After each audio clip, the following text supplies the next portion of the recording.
कार्य करेगी, इसलिए कहते हैं चकार भगवान मुनि। श्रीमद् भागवत महापुराण में भी पूज्य ठाकुर जी के मुख से दास ने सबने सुना है कि कहते हैं सुखदेव जी महाराज जब भगवान की कथा सुनाने के लिए आए तो वहां पर क्या कहते हैं, तत्रागमत भगवान भगवान ही व्यासपुत्र के रूप में राजा परीक्षित को कथा सुनाने आए। क्यों? बोले भगवान की कथा को कौन सुनाएगा? बोले भगवान ही सुना सकते हैं। भगवान की कथा को लिखेगा कौन? बोले भगवान ही लिख सकते हैं, दूसरा कोई लिख ही नहीं सकता। फिर आगे कहते हैं प्रत्यभाषत धर्मज्ञो भगवान बादरायणी ही, प्रत्यभाषत धर्मज्ञो भगवान बादरायणी ही, वहां भी भगवान शब्द से संबोधित किया। वही भाव यहां पर भी ग्रहण करें।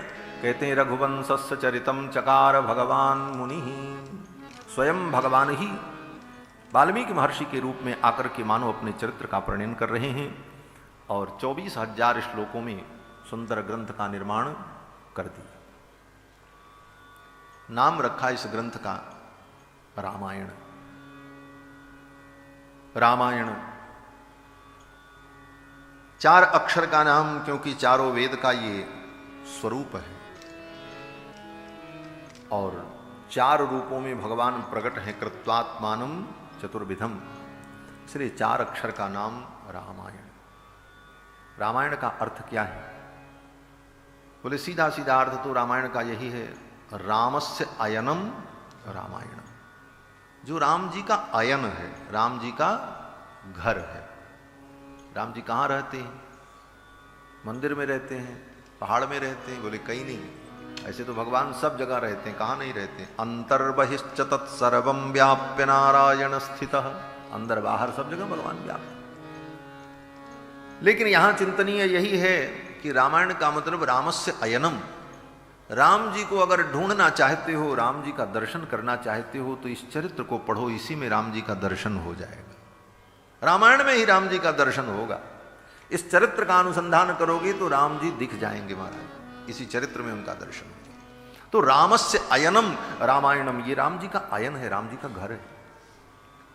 और दूसरी बात, किसी को व्यक्ति कोई ढूंढना चाहे कि अमुक व्यक्ति को हम ढूंढेंगे, उनसे मिलना चाहते हैं, तो जिस व्यक्ति को आप ढूंढना चाहते हो, जिससे मिलना चाहते हो, सबसे पहले उसका पता आपको मालूम होना चाहिए कि वो कहाँ रहता है। उसके घर का पता लग जाए कि वो किस मोहल्ले में और कहाँ रहता है, तो आप उसे ढूंढ लोगे। उसी प्रकार राम जी को अगर जीवन में ढूंढना चाहते हो तो राम जी का पता नोट कर लो, राम जी कहाँ रहते हैं। बोले राम जी इसी रामायण के अंदर रहते हैं। रामस्य अयनम रामायण, कहीं ढूंढने जाने नहीं। रामस्य अयनम रामायणम, राम जी का यही घर है, राम जी का यही पता है। बस रामायण पढ़ो, राम जी मिल जाएंगे, कहीं अन्यत्र जाने की जरूरत नहीं है, राम जी का इसी में दर्शन हो जाएगा। दूसरा अर्थ है रामायण शब्द का, रामः अय्यते प्राप्यते अनेन तद रामायणम। अयगतौ धातु से, और गति का अर्थ प्राप्ति भी होता है। तो राम जी की प्राप्ति जिसके द्वारा हो जाए, राम जी की प्राप्ति कराने वाला अगर कोई साधन है तो वो साधन क्या है? बोले रामायण है। रामायण पढ़ो, राम जी मिल जाएंगे। ये राम जी की प्राप्ति करा देने वाला है। कहते हैं नाम तो इसका रामायण है, लेकिन महर्षि वाल्मीकि कहते हैं कि ये तो सीता जी का चरित्र है। काव्यम रामायणम कृष्णम सीतायाश्चरितम महत्, ये सीता जी का महान चरित्र है। महर्षि वाल्मीकि कहते हैं ये सीता जी का चरित्र है। बोले जब सीता जी का चरित्र है तो वाल्मीकि जी ने इसका नाम रामायण क्यों रखा? इसका नाम सीतायन रख देते। सीता जी का चरित्र है तो सीतायन कर देते, रामायण करने की क्या जरूरत है? बोले रामायण इसलिए कर दिया कि ये राम जी का अयन है, सीता जी के चरित्र में ही राम जी की प्रतिष्ठा है। सीता जी के चरित्र में ही राम जी की प्रतिष्ठा है, और श्री जानकी जी के कृपा के बिना तो राम जी को कोई जान ही नहीं सकता। महाराज सीता सतनाम सुधा हरज माझ निमज्जत जोई, और अधिक फल काह कहूं श्री राम सहज बस हुई। ठाकुर जी को अगर प्राप्त करना है तो श्री जी का अनुग्रह प्राप्त करना हो। इसीलिए ब्रज में भी कहते हैं राधा रानी की कृपा के बिना तो ठाकुर मिल ही नहीं सकते। महाराज यो ब्रह्म रुद्र शिव नारद व्यास मुख्य ही आलक्षितो न सहसा पुरुषस्य तस्य सद्यो वशीकरण चूर्ण मनंत शक्तिम श्री राधिका चरण रेणुमहम स्मरामि भजामि। तो श्री राधा रानी श्री जी की कृपा के बिना भगवत तत्व की अनुभूति नहीं हो सकती। तो ये श्री जी का चरित्र है, श्री जी के चरित्र का चिंतन से ही रघुनंदन के चरित्र में हमें प्रवेश प्राप्त होगा। ये बात महर्षि वाल्मीकि ने रामायण की रचना की। 24,000 श्लोकों में रामायण लिख करके तैयार कर दिया। किस समय? बोले जिस समय राम जी अयोध्या के सिंहासन पर आरूढ़ थे। प्राप्त राज्यस्य रामस्य वाल्मीकिर भगवान ऋषि चकार चरितम कृष्णम विचित्र पदमर्थवत। जिस समय राम जी अयोध्या के सिंहासन पर विराजमान थे, प्राप्त राज्यस्य रामस्य, उस समय ये रामायण लिखी गई। दुनिया की जितनी रामायण है सब राम जी की लीला पूर्ण हो जाने के बाद लिखी गई। यही एक ऐसी रामायण है जब राम जी लीला कर रहे थे, विद्यमान थे इस धरामंडल पर, उस समय रामायण लिखी गई। और महर्षि वाल्मीकि ने लिख करके तैयार किया और विचार किया कि चिंतयामास कोन्वे तत्प्रयुंजीयात इति प्रभु। महर्षि वाल्मीकि को चिंता हो गई। चिंतयामास, किस बात की चिंता हुई?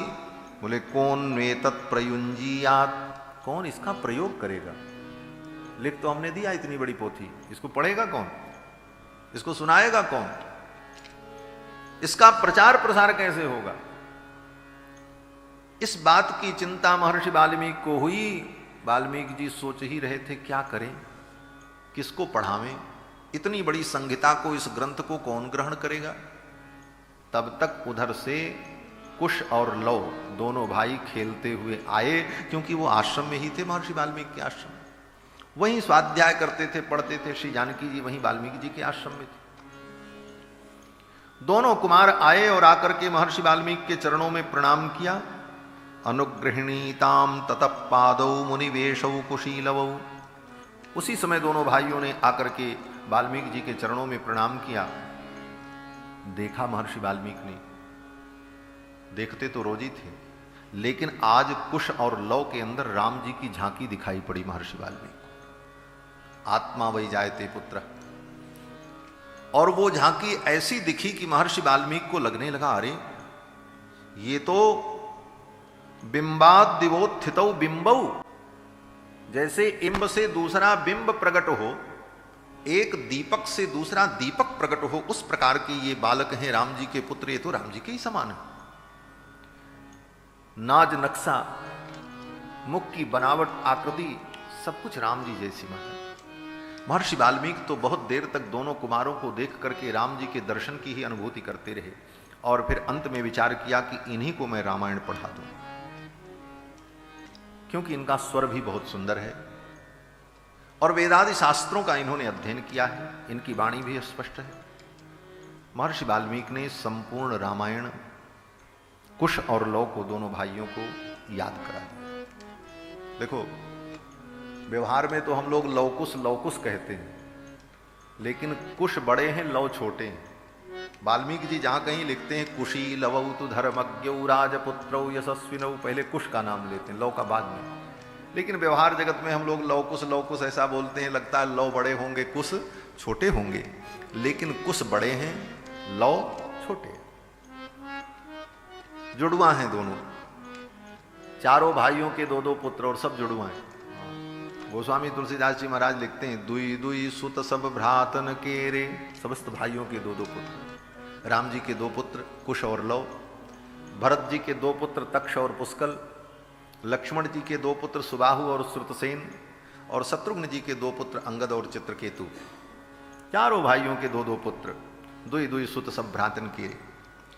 और इन दोनों कुमारों का जात कर्म संस्कार भी शत्रुघ्न जी ने किया था। जानकी जी जब महर्षि वाल्मीकि के आश्रम में थीं, तो वाल्मीकि जी को बड़ी चिंता थी कि ये बालक प्रकट होंगे तो इनका जात कर्म संस्कार कौन करेगा। जात कर्म संस्कार पिता करता है, अथवा पितामह करते हैं, अथवा चाचा करते हैं, और इनके घर का कोई पुरुष यहां है नहीं। इन बच्चों का जात कर्म संस्कार कौन करेगा। इस विषय को लेकर के महर्षि वाल्मीकि को चिंता थी। लेकिन संजोग, भगवान की ऐसी लीला कि उसी समय मथुरा पर आक्रमण करने के लिए शत्रुघ्न जी महाराज अपनी सेना लेकर के अयोध्या से आ रहे थे, लवणासुर का वध करने के लिए। उसी समय का यह प्रसंग है जब यहाँ के महर्षियों ने जाकर के भगवान रघुनंदन से निवेदन किया कि हमारी भी आप रक्षा करो, मथुरा में लवणासुर आतंक मचाए हुए हैं, उससे हमें निजात दिलाओ। तो शत्रुघ्न जी ने कहा, यह काम हम करेंगे। भगवान श्री राम ने कहा, ठीक है। शत्रुघ्न जी महाराज चलने को तैयार हुए तो राम जी ने उसी समय शत्रुघ्न जी का राज्याभिषेक कर दिया अयोध्या में ही कि मैं मथुरा मंडल का तुम्हें राजा घोषित करता हूं, जाओ जाकर के उस दुर्दांत का वध करो। इस दृश्य को देख करके लक्ष्मण जी चौंक गए महाराज। लक्ष्मण जी ने कान पकड़ लिया कि अपने मन से कोई काम करना, उछल कूद करना, अपने कोई निमंत्रण, विपत्ति का निमंत्रण देना। शत्रुघ्न जी उल्लास में, उत्साह में आकर के बोल पड़े, हम इसका वध करेंगे। तो राम जी ने कहा चलो अब मथुरा में राजा बनकर के वहीं बैठे रहो। लक्ष्मण जी ने कहा अगर मैं भी इसी प्रकार कुछ बोल देता तो राम जी से मुझे दूर चले जाना पड़ता, राम जी की सेवा छूट जाती। इसलिए लक्ष्मण जी ने कभी कुछ नहीं कहा। राम जी जो कहते हैं उतना ही करते हैं। राम जी अपने मन से कुछ नहीं करते। लक्ष्मण, राम जी जितना कहेंगे लक्ष्मण जी उतना ही करते हैं, अपने मन से कुछ नहीं करते। आगे प्रसंग आएगा कि जब कुटी बनाने की बात आई पंचवटी में गोदावरी के तट पर, तो राम जी ने लक्ष्मण जी से कहा लक्ष्मण ये बताओ कहां पर कुटी बनाई जाए, कौन सा स्थान सुंदर होगा, स्थान तय करो। तो लक्ष्मण जी ने हाथ जोड़ लिया। लक्ष्मण जी ने कहा महाराज मैं नहीं बता सकता, आप बताओ जहां कहो तुम हम बना दें, हम कैसे बता सकते। बोले क्यों? तो लक्ष्मण जी ने कहा स्वयं तु रुचिरे देशे क्रियताम इति माम बद। स्वयं तु रुचिरे देशे, आपको जो रुचिकर लगे उस देश में आप कहो, हम कुटी बना दें, जहां कहो आप बना दें। लेकिन हम कहें तो हम तो नहीं कह सकते, क्योंकि हम तो आपके दास हैं। दास को बोलने का क्या अधिकार है? दास को तो केवल आज्ञा पालन का अधिकार है। इसलिए लक्ष्मण जी बहुत सावधान रहते हैं। कहीं कुछ ऐसा हुआ तो राम जी हमको कहीं दूर भेज दिए, तब तो राम जी का सानिध्य छूट जाएगा। शत्रुघ्न जी महाराज को बाद में बड़ा अटपटा लगा कि अब क्या करें, अब तो फंस गए चक्कर में, अब तो अयोध्या छूट जाएगी। लेकिन भगवान की आज्ञा का पालन करना पड़ा और आए।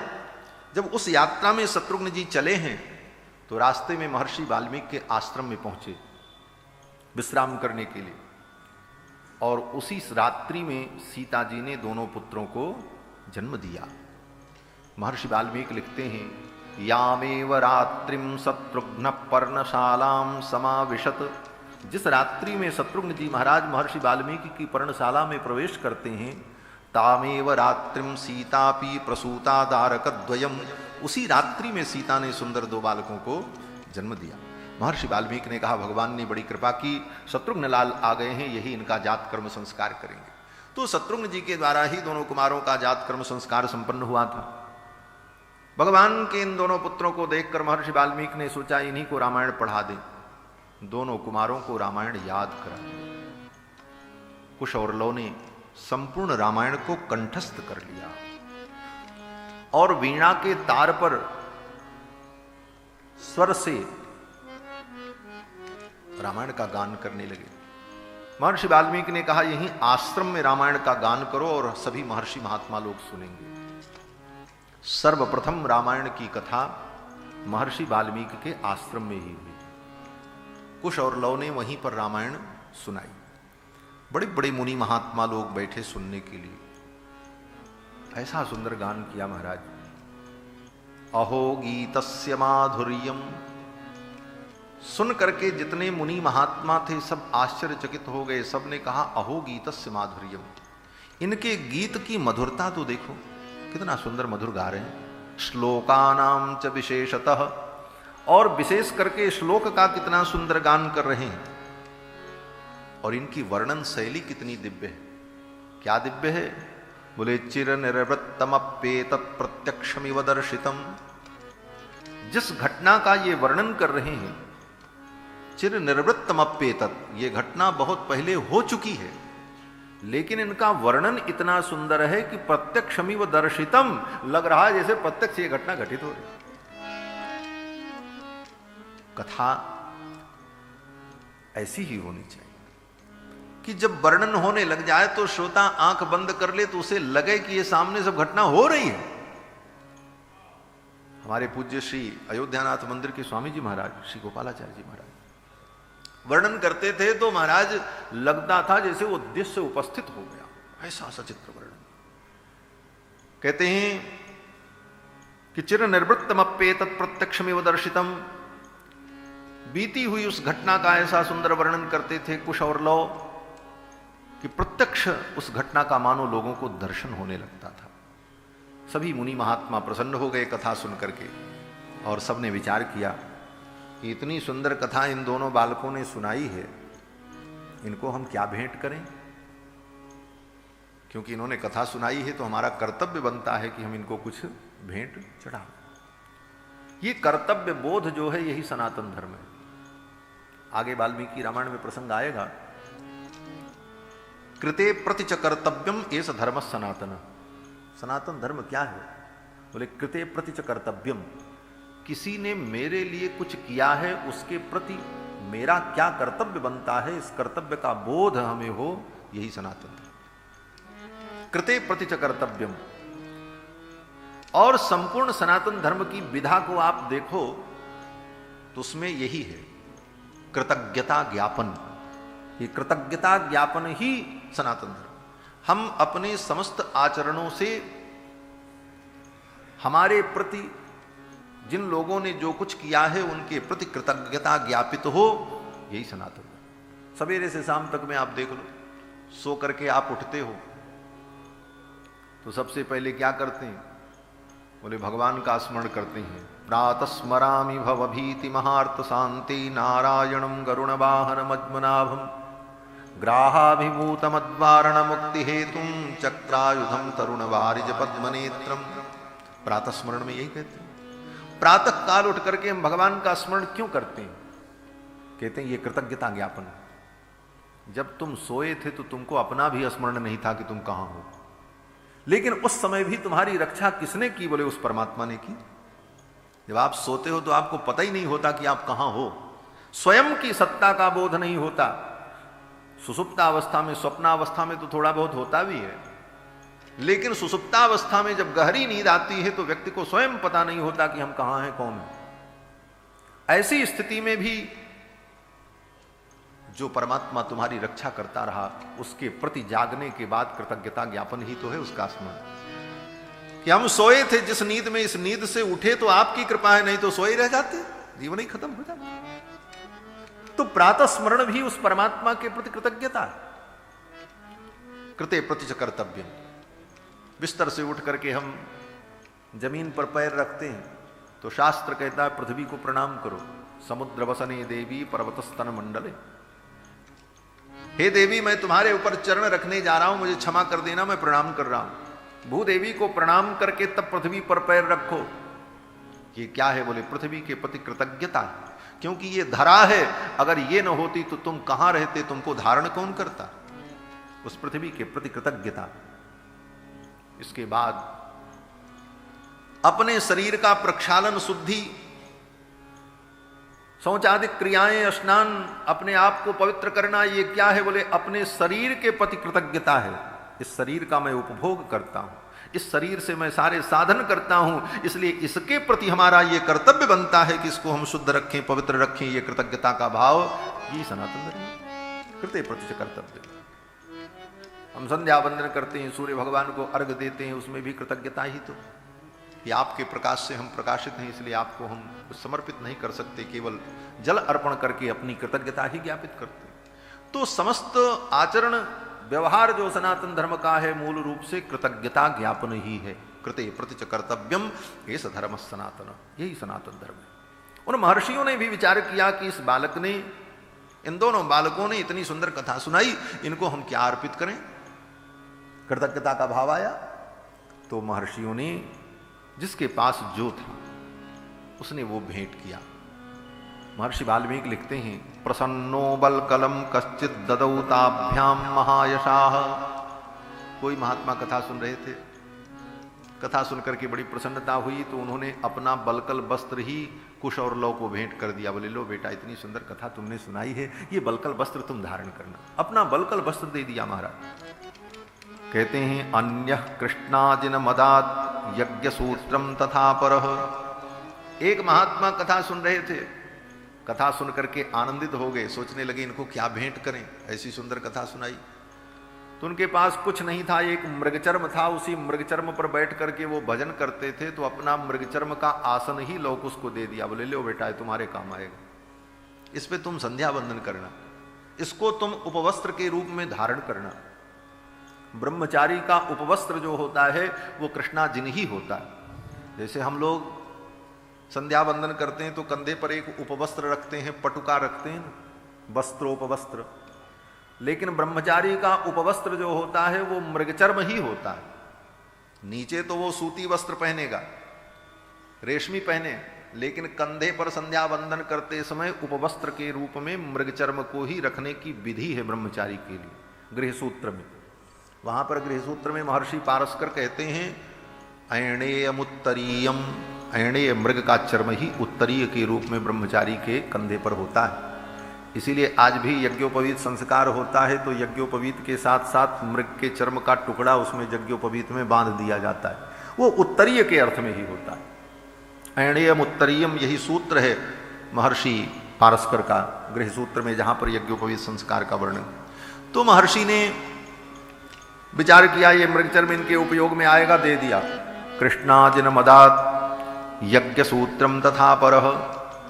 कोई महात्मा कथा सुन रहे थे, सुन करके आनंदित हुए, उन्होंने यज्ञोपवीत दिया लोग उसको, बोले लो बेटा तुम्हारे काम आएगा, तुम्हारा यज्ञोपवीत जब अशुद्ध हो जाएगा या कोई पर्व होगा बदलने की जरूरत पड़ेगी तो इसका उपयोग कर लेना। यज्ञोपवीत दिया। एक महात्मा बड़े विलक्षण थे महाराज, कश्चित कमंडलुम प्रादात। कोई महात्मा कथा सुन रहे थे, कथा सुन करके इतने आनंदित हुए, विचार करने लगे इन बालकों को क्या दें, कुछ था नहीं, कमंडल ही अपना ले जा करके दे दिया। बोले लो बेटा ये कमंडल तुम्हारे काम आएगा। अपना कमंडल दे दिया। साधु महात्मा किसी को अपना कमंडल नहीं देते महाराज, हाँ कमंडल किसी को नहीं दे सकते, लेकिन उन महात्मा ने अपना कमंडल भी दे दिया लोग उसको, बोले ले जाओ तुम्हारे उपयोग में आया। कश्चित कमंडलुम प्रादात मौंज्यू मन्यो महानषि। कहते हैं इतना ही नहीं, कुठारम अपरो मुनि। एक महात्मा कुल्हाड़ी लेकर जंगल में लकड़ी काटने जा रहे थे, कथा सुनने बैठ गए। कथा सुनते सुनते इतना आनंद आया उनको, लकड़ी काटना तो भूल गए, सोचने लगे इनको मैं क्या भेंट करूं, मैं तो कुछ लेकर के आया नहीं, तो कुल्हाड़ी ही ले जा करके व्यासपीठ पर चढ़ा दिया। बोले लो बेटा ये तुम्हारे काम। कुठारम अपरो मुनि, अपने कुठार को ही ले जा करके चढ़ा दिया। कुठारम अपरो मुनि जटा बंधन मन्यस्तु। एक महात्मा ऐसे थे महाराज, कथा सुन रहे थे, उनके पास कुछ नहीं था, विरक्त महात्मा, उनकी जटाएं बहुत बड़ी बड़ी थी, तो जटाओं को बांधने के लिए कुश की एक रस्सी रखते थे, उसी रस्सी से अपनी जटा बांधते थे, जटा बंधन। और कुछ उनके पास नहीं था। त्यागी महात्मा केले की कौपीन लगाए, तो उन्होंने अपने जटा बंधन को ही खोल करके व्यास पीठ पर चढ़ा दिया। जटा बंधन मन्यस्तु। जटा को बांधने वाली जो डोरी, आज की भाषा में कहो तो हेयर बैंड जो भी होता है वही था, वो कुश के बना हुआ, कुश की रस्सी का बना था, वही चढ़ा दिया महात्मा ने महाराज। जटा बंधन मन्यस्तु काष्ठ रज्जुम मुदान्वितः। एक महात्मा लकड़ी लेने के लिए जा रहे थे कि जंगल से सूखी लकड़ी लेकर के आएंगे तो उन सूखी लकड़ियों को एक साथ उठाने में दिक्कत होगी, तो रस्सी से बांध करके लाना पड़ता। तो जो रस्सी लेकर के जा रहे थे बांधने के लिए, वही रस्सी ही व्यासपीठ पर चढ़ा दिया। जिसके पास जो था वो भेंट किया। महर्षि वाल्मीकि कहते हैं कुछ महात्मा ऐसे थे जिनके पास कुछ नहीं था, परम विरक्त थे, लेकिन वो तपस्या के धनी थे, उनके जीवन में तपस्या का धन था। उन महात्माओं ने कहा, हे कुमारों, ऐसी सुंदर कथा तुमने सुनाई है, हमारे हृदय को तृप्त कर दिया। हम तो बड़े विरक्त हैं, जीवन में हमने किसी वस्तु का संग्रह नहीं किया, केवल तप ही किया है। हम अपनी तपस्या तुम्हें प्रदान करते हैं, तुम्हारी वाणी ऐसी ही मधुर बनी रहे और सदा भगवान का गुणगान करती है। आयुष्यम अपरे तथा। उन मुनियों ने अपनी तपस्या का दान कर दिया, आशीर्वाद दिया, मेरी आयु तुम्हें प्राप्त हो जाए, तुम दीर्घायु हो जाओ। और इसी तरह भगवान श्री रघुनंदन की मंगलमयी कथा सुनाती। ऐसी दिव्य कथा महर्षि वाल्मीकि के आश्रम में जब संपन्न हुई, वाल्मीकि जी प्रसन्न हो गए, मेरा प्रयास सफल हो गया, जिस उद्देश्य से मैंने ये कार्य किया था वो सफल हो गया। महर्षि वाल्मीकि बड़े प्रसन्न हुए और वाल्मीकि जी ने कहा, बेटा अब ये कथा तुम्हें चल करके नैमिषारण्य में सुनानी है, जहां पर अयोध्या के राजा श्री रघुनंदन का अश्वमेध यज्ञ चल रहा है। कुश और लौ को यह बात मालूम नहीं है कि रघुनंदन श्री राम मेरे पिता हैं, मैं उनका पुत्र। कभी महर्षि ने बताया ही नहीं, चर्चा ही नहीं। कभी कुश और लौ पूछते भी अपनी मां से, जानकी जी से, कि पिताजी कौन है हमारे, तो जानकी जी रोने लगती। मां जानकी के रुदन को देख करके लौ कुश चुप हो जाते, कुछ नहीं पूछते। वाल्मीकि जी के पास जाकर के पूछते, गुरुदेव हमारे पिता कौन है? तो महर्षि वाल्मीकि कहते, बेटा पिता की क्या जरूरत है? लौ कुश कहते, कोई पूछेगा कि आपके पिता हैं तो मैं क्या बताऊंगा? तो महर्षि वाल्मीकि कहते, बेटा तुम अभी गुरुकुल में हो, और गुरुकुल में जब तक विद्यार्थी रहता है तब तक उसको परिचय के लिए पिता के नाम की जरूरत नहीं होती, गुरु के नाम से ही उसका परिचय होता है।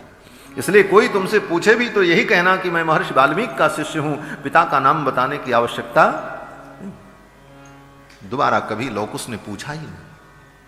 क्यों? बोले गुरु जी ने जो कह दिया कह दिया, गुरु के वचन में विश्वास है, प्रतीति। महाराज महर्षि वाल्मीकि ने कहा कि अब ये कथा नैमिषारण्य में चल करके सुनानी है। उसी समय नैमिषारण्य में भगवान श्री राम का अश्वमेध यज्ञ चल रहा था। अश्वमेध यज्ञ 1-2 दिन का यज्ञ नहीं होता, 1 वर्ष लगता है अश्वमेध यज्ञ में। 360 दिन लगते हैं तब अश्वमेध यज्ञ पूरा होता है।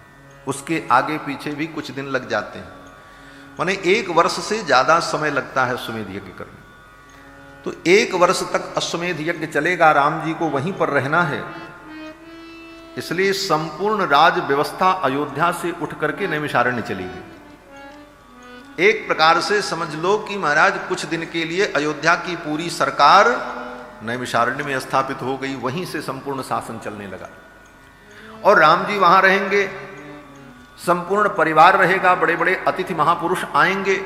इसलिए संपूर्ण राजकीय व्यवस्था नैमिषारण्य में की गई। बड़े बड़े मार्ग बनाए गए, बड़े बड़े महल बनाए गए, वस्त्रावास बनाए गए, और श्री राम जी का अश्वमेध यज्ञ प्रारंभ हुआ।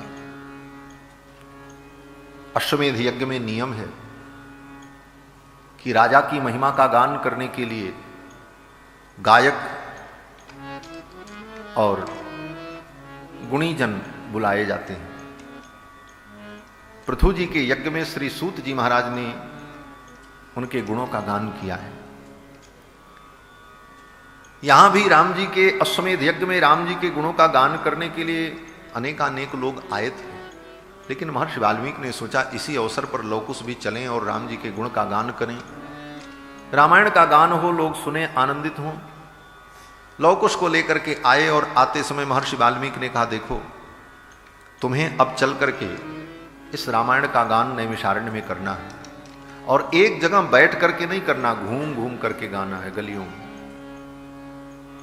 और तुम्हारे इस रामायण गान को सुन करके अयोध्याधिपति रघुनंदन श्री राम जो इस समय यजमान बने हुए हैं, वो अगर तुम्हें बुलावें तो उनकी आज्ञा की अवहेलना मत करना, चले जाना। और वो कहें कि इस कथा को सुनाओ तो सुनाना, और कथा सुनाने के बदले में अगर वो दक्षिणा दें तो दक्षिणा मत लेना। ये महर्षि वाल्मीकि ने सिखा दिया। बोले दक्षिणा मत लेना, क्यों? महर्षि वाल्मीकि ने कहा, कह देना कि हम ब्रह्मचारी हैं और हमारे गुरु की आज्ञा है, इसलिए हम दक्षिणा नहीं लेते। लौ कुश ने कहा, ठीक है। महर्षि वाल्मीकि ने नैमिषारण्य में ही थोड़ी दूर पर अपनी कुटिया बना ली और वहीं निवास करते हैं। लौ कुश से कहा, जाओ घूम घूम करके इस कथा का गान करो। लौ और कुश दोनों भाई कथा का गान करने लगे। रथ्यासु राजमार्गेषु, जिस राजमार्ग पर बड़े बड़े रथ चलते थे उसी राजमार्ग पर घूम घूम करके लौ कुश इस गाथा को गाने लगे। तब तक श्री राम जी उधर से रथ पर बैठ करके आ रहे थे। लौ कुश जब गा रहे थे तो उनके पीछे अपार जन समूह चल रहा था। चलती फिरती कथा हो रही थी महाराज। एक जगह बैठ करके कथा नहीं, कथावाचक कथा कह रहे हैं और चल रहे हैं, और श्रोता उनके पीछे पीछे सुनते हुए चल रहे हैं। ऐसी कथा। रथ्यासुराज मार्गेशु ददर्श भरताग्रजः। और थोड़े मोड़े श्रोता नहीं थे महाराज, हजारों श्रोता पीछे पीछे चल रहे थे। अब सोचो राजमार्ग पर इतनी भीड़ एकत्रित हो जाए तो क्या होगा? बोले रास्ता जाम हो जाएगा। आज भी जाम की समस्या होती, और जाम लग जाए तो चाहे अंतरी हो चाहे मंत्री हो, गाड़ी तो सबकी रुकेगी। जाम लग गया महाराज इनकी कथा से, और उधर से राम जी का रथ आ रहा था, राम जी का रथ रुक गया। महर्षि वाल्मीकि कहते हैं रथ्यासुराज मार्गेशु ददर्श भरताग्रज। भरताग्रज रघुनंदन ने देखा अपार भीड़, रथ कैसे जाएगा? राम जी ने पूछा ये कैसी भीड़ है, कैसे हम लोग आगे बढ़ेंगे? सेवकों ने कहा महाराज कोई दो कुमार आए हैं, मुनि कुमार, और ऐसा सुंदर गायन कर रहे हैं, उनके गायन को सुनने के लिए लोग उनके पीछे पीछे चल रहे हैं। राम जी को जब पता चला तो राम जी ने सेवकों को भेजा, कहा इन दोनों कुमारों को बुला करके ले आओ और मेरे दरबार में ये गायन करें और हम सभी लोग सुनेंगे। स्ववेश्मचानीय ततो भ्रातरौ सकुशीलवौ। राम जी के सेवक गए और कुश और लव दोनों भाइयों को आदरपूर्वक लेकर के आए। राम जी के दरबार में दोनों उपस्थित हुए। भगवान श्री राम ने उनका सम्मान किया, पूजन किया। पूजयामास पूजार्हौ राम शत्रु निवर्हण। अपने पुत्र का ही पूजन किया राम जी ने। क्या कहते हैं महर्षि वाल्मीकि? पूजयामास पूजार्हौ राम शत्रु निवर्हण। और फिर भगवान श्री रघुनंदन ने कहा कि ये कथा यहीं दरबार में सुनाओ, हम सभी लोग सुनेंगे। लोग उसको तो मालूम ही था, गुरुजी ने कहा था कि अगर महाराज बुलावे तो चले जाना, उनकी आज्ञा की अवहेलना मत करना, और वो कहेंगे तो कथा सुनाना। लोग उस तैयार हो गए। राम जी के राज दरबार में ही दिव्य सिंहासन लगा, व्यासपीठ का निर्माण हुआ, सभी श्रोता विराजमान हुए। कुश और लव दोनों भाई कथा का गान करने लगे। महर्षि वाल्मीकि कहते हैं कि ततस्तुतौ राम बच प्रचोदितौ वगायताम मार्ग विधान संपदा। भगवान श्री राम के कहने पर दोनों भाई अगायताम इस कथा का गान करने लगे। किस विधि से करने लगे? कहते हैं मार्ग विधान संपदा। भगवान की कथा का वर्णन करने का दो प्रकार है, एक मार्ग पद्धति, एक देसी पद्धति। दो पद्धतियां हैं। तो किस पद्धति से लौकुश ने कथा सुनाई? कहते हैं मार्ग विधान संपदा, मार्ग पद्धति से। मार्ग पद्धति और देशी पद्धति क्या है?